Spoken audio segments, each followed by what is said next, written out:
Gracias. Amanda, the idea of fighting in Ireland, what is that just in front of you, right in front of you here? What was that? But what's the idea of fighting in Ireland do for you? You know, you said that you actually appreciate the Irish fans coming out and being so passionate. What does the idea of fighting in a stadium full of them sound like to you? Well, I think I would have to be a little more mentally prepared for that one. That would be something cool. But you know, they saw the first fight, so they know I'm not just I'm not an easy fight. I'm not easy work. So they know and they seen what happened tonight, and they know it's not gonna be a walk in the park again. Part of the conversation for this fight was the idea of 3-minute rounds. I think tonight, you know, we would love to see you in there as long as we could. Would you like to maybe change it up for the rematch, or do you think it's better to have the fight the same parameters as it was tonight? You know what? It's up to the team. I mean, I'm up for everything. We trained 3 minutes, 12, 18. I was sparring 18 rounds, so it's up to the team. If the money is great again, then we'll do it. Maybe Jake can answer that. Yeah, I was sitting next to Eddie during the fight. We were both scoring the fight together as the rounds went on. We both were sitting there saying, hey, this needs to be 3-minute rounds next time. And actually for you, Jake, I mean, I think it got a little bit changed, but there was a bet with Eddie, right? So what is the status of that bet? He backed out of the bet yesterday. And he said that illegally he couldn't do it for some reason. So now I think we're going to try to figure some bet out to help charity. But we're going to figure that out behind the scenes. And obviously I lost the bet, but we'll follow through. No, you're literally amazing. Amanda Serrano, you inspire me. I admire you, and regardless, you put up a hell of a fight.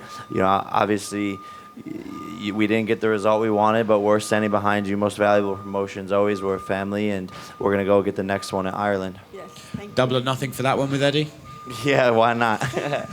And last thing for me, I saw you had a bit of back and forth with Conor McGregor online. Just your thoughts about that and the fact he's paying attention and to tonight's fight. You know, it is what it is. I mean, of course, Conor's watching, you know, to support Katie. And yeah, we have a little bit of banter back and forth, but you know, he always has something to say, but he doesn't really have a place to talk, right? He hasn't won a fight in 5 years. Dana owns him, and I'm the one that got Katie Taylor a big payday, and that's his hero. So, you know, Conor McGregor's not tall enough to ride a roller coaster, and I feel bad for him, and he's ducking me. So we'll get that settled one day.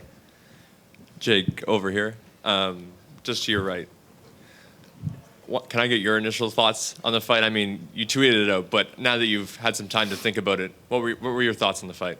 I don't even want to talk about my opinion. Obviously, I think it was at least a draw. But what I'll say publicly is Eddie and I were sitting there at the end of the fight like, oh, that's probably a draw. And then I'm in the ring before the decision gets announced, and Katie's manager / trainer that was in the corner comes up to me and goes, that's a draw. That's a draw. So even Katie's team was like, yeah, that's a draw. And then obviously the judges have it the way they scored it. I come back to the locker room. I'm chilling in the back locker room. The girl who sang the Irish national anthem comes up to me. Is like, hey, can I have a picture? Amanda won that fight, by the way. We all know it. Like, she sang the national anthem for Ireland. So screw my opinion. Those are 3 stories right there that everyone says it's a draw or that Amanda won the fight.